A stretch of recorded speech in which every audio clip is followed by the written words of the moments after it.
Hi friends, எல்லோருக்கும் வணக்கம். எல்லோரும் எப்படி இருக்கீங்க? நல்லா இருக்கீங்களா? இன்றைக்கி அந்த கதையோட அடுத்த பகுதி தான் பார்க்க போகிறோம். அதுக்கு முன்னாடி நீங்கள் செய்ய வேண்டிய விஷயம் என்ன அப்படின்னு கேட்டிங்கன்னா, மறக்காமல் நம்ம சேனலை நம்ம சப்ஸ்கிரைப் பண்ணிக்கோங்க.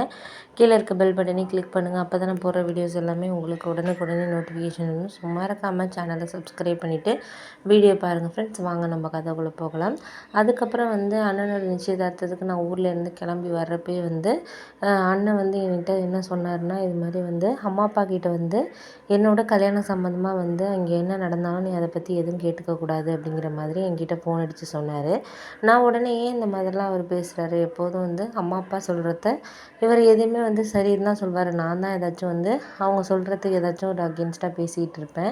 அப்படி இருக்கிறப்போ இவரே என் அண்ணனே இந்த மாதிரி சொல்கிறாரு அப்படின்னு சொல்லிட்டு எனக்குள்ளேயே சில விஷயங்கள் தோண ஆரம்பிச்சிட்டு, சரி ஓகே, சரிண்ணா, நான் எதுவும் ஒன்றும் பேசலை, என்ன விஷயம் என்ன அப்படின்னு சொல்லி கேட்டதுக்கு, அதெல்லாம் இரு, நான் வீட்டுக்கு வந்ததுக்கப்புறம் நம்ம பேசிக்கலாம். அம்மா அப்பா கிட்ட என்னோட கல்யாணம் சம்மந்தமாக அவங்க என்ன முடிவு எடுத்திருக்காங்கங்கிறது வந்ததுக்கப்புறம் உனக்கே தெரியும் அப்படின்னு சொன்னோன்னே, என்னடா அது நிச்சயத்துக்குன்னு சொல்லிட்டு கிளம்பி வர சொல்லிட்டு இப்படி சொல்கிறாங்களே அப்படின்னு சொல்லிட்டு எனக்கு குழப்பமாகவே இருந்துச்சு. இருந்தாலும் நான் பெங்களூர்லேருந்து நைட்டு பஸ்ஸில் ஏறிட்டு காலையில் வந்ததுக்கப்புறம் டிஃபன் எல்லாம் சாப்பிட்டுட்டு அம்மா அப்பா 2 பேரும் சொன்னாங்க, இது மாதிரி அண்ணனுக்கு பொண்ணு பார்த்துருக்கோம்ல, அது வேறு யாரும் கிடையாது, என்னோடய ஃப்ரெண்டோட பொண்ணு தான் அப்படின்னோடனே, நான் யாரோ என்னமோன்னு நினச்சிட்டு இருந்தேன். அதுக்கப்புறம் தான் தெரியும் அப்பாவோட ரொம்ப வருஷம் ஃப்ரெண்டு அவங்க. ஆனால் அந்த பொண்ணுக்கு ஏற்கனவே கல்யாணம் ஆகி டிவோர்ஸ் ஆகிடுச்சு அப்படின்னு சொல்லிட்டு இருந்தாங்க. போன வருஷம் தான் கல்யாணம் ஆணுச்சு.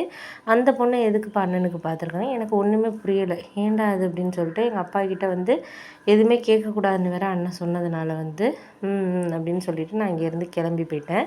கிளம்பி வந்ததுக்கப்புறம் அண்ணனுக்கு ஃபோன் பண்ணேன். அண்ணன் இது மாதிரி நான் ஆஃபீஸ் வந்திருக்கேன், ஈவினிங் என் ஆஃபீஸ்க்கு பக்கத்தில் இருக்கிற கேன்டீனுக்கு வந்துரு அப்படிங்கிறது மாதிரி சொன்னோன்னே, ஏன் இப்படி சொல்கிறாரு அண்ணன்னு எனக்கு கொஞ்சம் குழப்பமாயிடுச்சு. சரின்னு சொல்லிட்டு, இருந்தாலும் பரவாயில்லன்னு நான் அம்மா கிட்ட கொஞ்சம் வெளியில் போகிற வேலை இருக்குது அப்படின்னு சொல்லிட்டு ஈவினிங் கொஞ்சம் ஏர்லியாகவே கிளம்பிட்டேன். 3 மணிக்கெல்லாம் கிளம்பிட்டு போய் அவங்க கேன்டீனில் வெயிட் பண்ணிகிட்டு இருந்தேன். அப்புறம் அண்ணன் ஒரு 4:30 மணிக்கிட்ட தான் வந்தார். வந்ததுக்கப்புறம் என்னென்ன சொல்கிறாங்க, இது மாதிரி எனக்கு தெரியுமே, ராமநாதன் அங்கிள் பொண்ணு தானே, சந்தியா தானே, எனக்கு நல்லாவே தெரியுமே, உங்களோட படித்த பொண்ணு தானே அதுக்கு தான் போன வருஷமே மேரேஜ் ஆகிட்டுன்னு சொன்னாங்க, பையன் கூட கோயம்புத்தூர் அப்படின்னு சொல்லிக்கிட்டு இருந்தாங்க.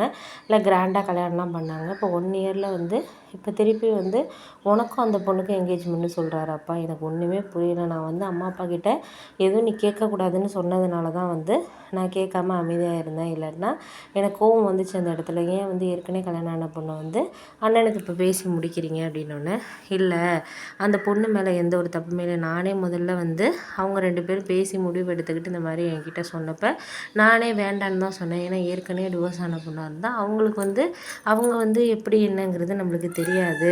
அதனால நம்ம கொஞ்சம் பொறுமையாக தான் இருக்கணும், எனக்கு வேண்டாம் அப்படிங்கிற மாதிரிலாம் நான் சொன்னேன். அதுக்கு உடனே அப்பா அதுக்கப்புறம் தான் எல்லா விஷயத்தையுமே சொன்னாங்க. அந்த பொண்ணை கல்யாணம் பண்ணி கொடுத்த இடத்துல அந்த பையன் ஏற்கனவே ஒரு பொண்ணை விரும்பியிருக்காரு. விரும்பினது தெரியாமல் இவங்களும் வசதி அப்படின்னு சொல்லிட்டு கல்யாணம் பண்ணி கொடுத்தாங்க. ஆனால் கல்யாணம் பண்ணதுலேருந்து இந்த பொண்ணோட பேசுகிறதில்ல, எதுவுமே அந்த பையன் எந்த கான்டாக்ட்டுமே இல்லாமல் தான் ஒரு 2 மந்த்து கிட்ட இருந்திருக்காங்க 2 பேரும். அந்த பையன் மோஸ்ட்லி ஆஃபீஸ் அப்படி இருந்திருக்காரு. அப்புறம் தான் இந்த பொண்ணுக்கு டவுட் ஃபோனெல்லாம் செக் பண்ணோன்னே தான் தெரிஞ்சிருக்கு, இது மாதிரி டெய்லி அவங்க லவ்வரோட தான் பேசிகிட்டு இருக்காங்க. அவங்களுக்கு 2 பேருக்கும் ஏற்கனவே ரிஜிஸ்டர் மேரேஜ் ஆகிருக்கு அப்படின்னு சொல்லி தெரிஞ்சிருக்கு. அதுக்கப்புறம் இந்த பொண்ணு இதெல்லாம் கண்டுபிடிச்சதுக்கப்புறம் அவங்க ஃபேமிலியும் தெரிஞ்சு தான் அவசரமாக அந்த பொண்ணை கல்யாணம் பண்ணி வச்சுருக்காங்க.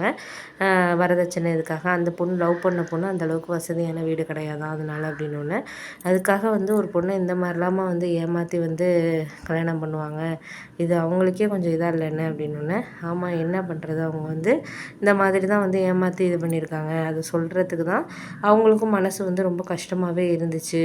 அப்பாவே சொல்கிறப்ப ரொம்ப ஒரு மாதிரி இதாக தான் இருந்தார். அந்த பொண்ணு 2 மாதம் கூட வாழலை அந்த பையனோட. அதனால தான் எனக்கு ராமநாதன் ரொம்ப முடியாமல் ரொம்ப ஹாஸ்பிட்டல்லாம் இது பண்ணப்போ நான் தான் வாக்கு கொடுத்தேன், இது மாதிரி என் பையனை நீ ஒன்றும் கவலைப்படாத, என் பையனை உன் பொண்ணுக்கு கல்யாணம் பண்ணி வைக்கலாம், நீ அதை பற்றி யோசிச்சுட்டு மனசை போட்டு குழப்பிட்டு இருக்காது அப்படின்னு சொல்லிட்டு நான் தான் அந்த பொண்ணுக்கிட்ட வாக்கு கொடுத்துட்டு வந்தேன். அதனால தான் நான் உங்ககிட்ட இவ்வளோ தூரம் பேசிகிட்டு இருக்கேன்டா அப்படின்ட்டு அப்பா அதுக்கப்புறம் எடுத்து சொன்னதுக்கப்புறம் தான் எனக்கே ஓரளவு அந்த பொண்ணு மேலே எந்த ஒரு தப்புமே இல்லை அப்படின்னு தெரிஞ்சதுக்கப்புறம் தான் நான் நினச்சேன் அந்த பொண்ணு ஒரு வேளை பையனோட சண்டை போட்டு வந்திருக்கேன் அப்படி தான் நான் நினச்சிட்டு இருந்தேன். அப்புறம் அப்பா எல்லா விஷயத்தையும் சொன்னதுக்கப்புறம் தான் எனக்கே தெரிஞ்சிச்சு. நான் அதனால நம்ம ஒன்றும் அந்த பொண்ணுக்கு வாழ்க்கை கொடுக்கறதுனால ஒன்றும் இதாகிட போகிறதில்ல, அப்படின்னு சொல்லிட்டு சொன்னோன்னே அதோட அந்த பொண்ணோடையும் பேசினேன். எனக்கு அந்த பொண்ணு பேசுகிற விதம் எல்லாமே எனக்கும் பிடிச்சிருக்கு. நேரில் பார்த்து பேசணும் 2 பேரும். ஓரளவு பிடிச்சிருக்குடா அப்படின்னோடனே, சரி சரிண்ணா உன் இஷ்டம். நான் வந்து எதுவும் சொல்லலை. உன்னோட இஷ்டம் தான்.